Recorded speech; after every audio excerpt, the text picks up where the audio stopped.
I started, looking into it, afterwards, and I got on some message boards and talking to different people via email about chiari that have chiari and have heard of the doctors in the area, and of course, I heard the word Dr. Oro multiple times, and I looked into him and saw the website Chiari Care multiple times, read into it, and I'm the kind of person that when I'm interested in something, I tend to obsess over it and dwell into it and research as much as possible. Turns out I also have Tourette's, which I found out when I saw the neurologist, so that's got something to do with it, perhaps. um,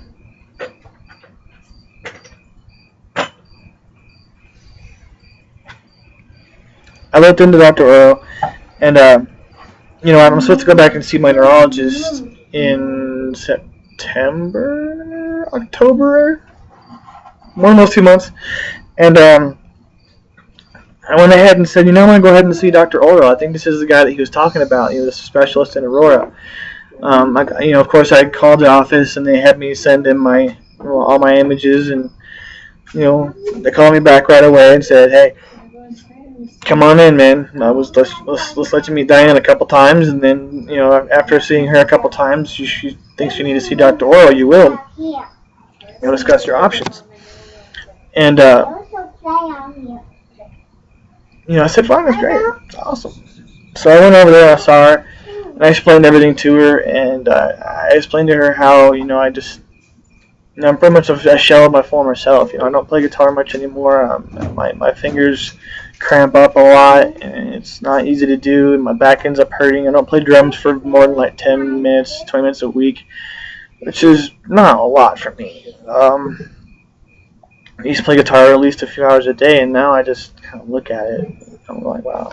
I used to play the crap out of that thing. I used to fondle you like I was a teenager.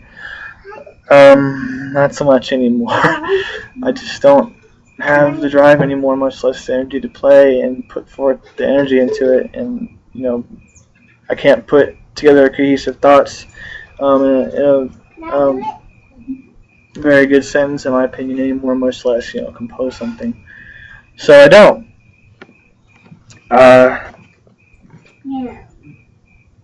So it affects me on a lot of levels, really. I started telling her about my headaches, like I told you.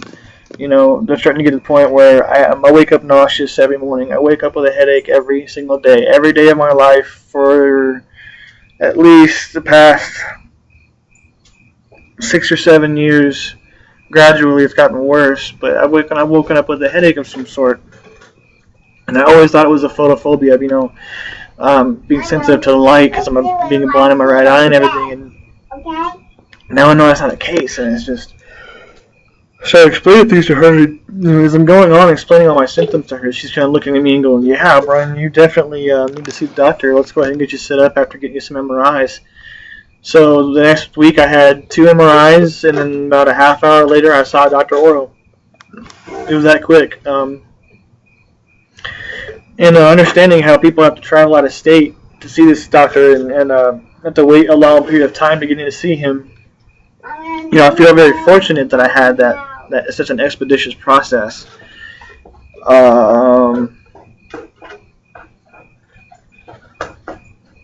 Anyhow, I saw him, and he says, I think, you definitely have the chiari formation, totally, there's no doubt about it, Brian. And this visitor brought my wife, too. So she can try and get some scope of impact of what I'm dealing with, because, as you probably understand, there's only so much you can explain, there's only so much you know at that point. How do you put it in layman terms when you're still trying to understand what in the hell is going on with you? So I brought her with me, and he's explaining to her and he says, Brian, this is what I want to do. He didn't really jump into, let's wait and see what's going on. He did say I don't have a syrinx, and that looks great. But I definitely have a blockage of the cerebral spinal fluid going through my brain here, and you can clearly see that even without specialized MRIs.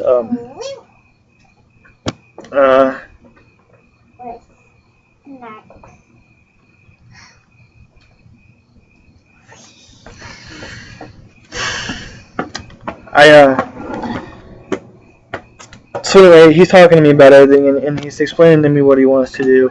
He wants to, he wants to take off a piece of the occipital bone and the C1 vertebrae and probably a good part of the C2. He wants to obviously open up the dura and do a duroplasty and use my own skin. And the procedure. And of course, at that point, I knew all about it. And I watched the video on YouTube of the surgery, and I looked into it extensively, and I had an idea of what to expect if you thought that it was bad enough to do something about it. And I was sitting there thinking, telling myself, he's going to tell me to come back in a year. We'll see what's going on. You don't need the surgery. I don't recommend it. And he goes straight into it.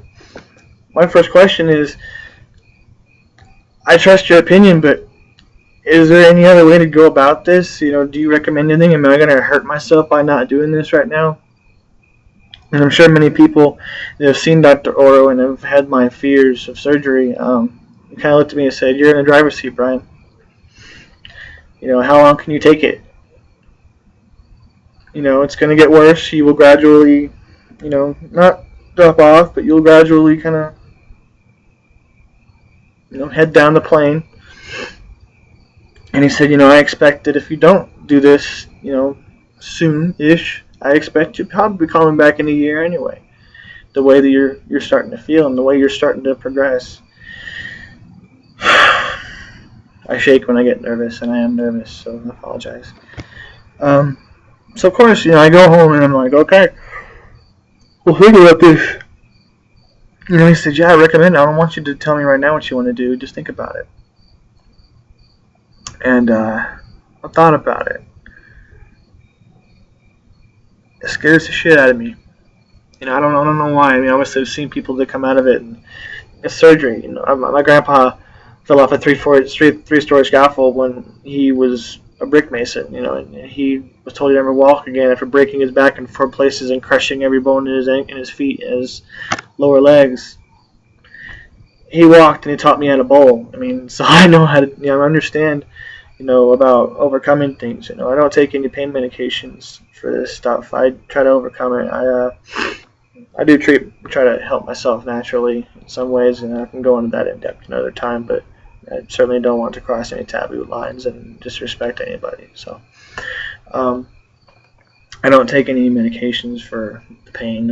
As I've mentioned before, I try to stay away from it. My dear brother, I shouldn't even say this, but I've had some people in my family who had some addictions to pain medications or medications in general, and I take 7 medications a day. I don't really want to take any more. I just don't.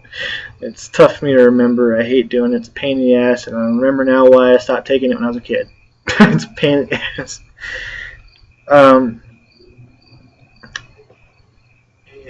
I just, it petrifies me. And I don't know why. I think it's maybe just recovery and the pain. And as you said, and it has kind of given me some comfort to hear you say that, they're not going to let you suffer. They're not going to let you sit there in pain in the hospital and while you're recovering. I worry about my job. I do hold a 9-to-5 job to support my family. I worry about not being able to work much after. I worry about what if something happens with surgery and I'm not even at the level I am now at work. And then what?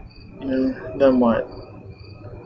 I take great pride in the fact that in high school, all the teachers and guidance counselors and professionals told me I would never succeed in modern society. I would never hold a job. I'd never have a wife and child. And I do have a job, a very successful job, I think. It's just beans. It's just a bean company. It's not, I take pride in it. The fact that I work for some place that most people really try to get into, and I barely graduated high school, and I take pride in that. The fact that I have a family and a daughter, and that I can drive the 30 miles to work every day, being blind in one eye, and I worry about not being able to do that for quite some time. After the surgery, I have to use a lot of extended range of motion to drive the car, and I drive in downtown Denver traffic. I work in the downtown Denver Tech Center area, and I work in northern Denver. It's about a 30-mile transit every day to and from work, and I worry about that. The Not too keen on letting people work from home where I work, which is whatever. Not my decision. They're the boss, whatever. I don't think it's stupid, but they sign the checks. I worry about a lot of things. I think it's clear that things are progressing worse, and I don't want to develop I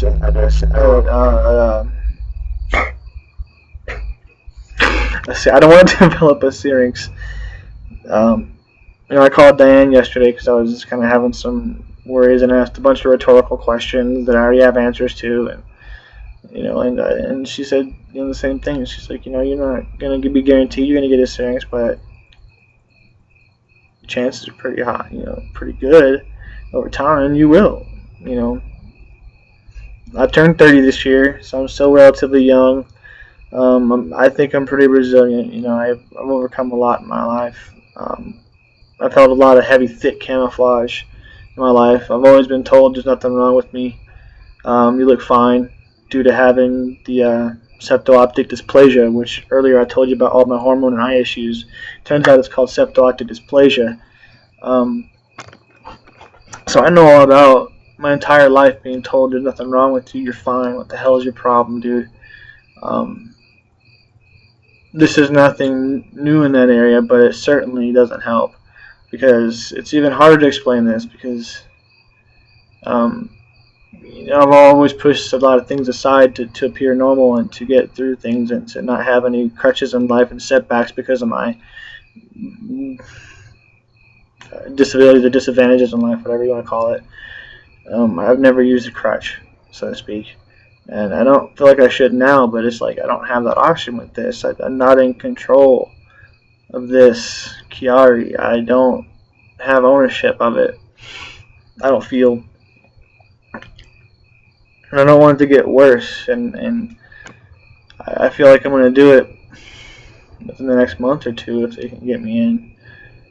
Just to get it over with, so I'm not in quite so much recovery during the holidays. And my coworker is obviously she's going to go on maternity leave in December, so that's fantastic. If you like motorcycles, there's a motorcycle in the neighborhood. If you didn't hear that, it's not any relevance at all, so never mind. I don't want things to get worse, essentially. So I think I'm going to do it. I obviously have insurance issues. My deductibles will be a lot higher next year probably, and thankfully all these MRIs have gotten me up to that point, so I might as well take advantage of it, I guess. I don't know, it's a terrible way to look at it, but HR brought it up. I guess they would. But work is a big concern for me, and then my daughter wants to play a lot, and playing on the ground with her is not easy. Leaning over and playing, I get a lot of pressure headaches. It feels like, I don't know if it's pressure headaches, is probably not the right term. I'm very much a layman at this, and I apologize for the glare. Now you can totally see I'm cross-eyed.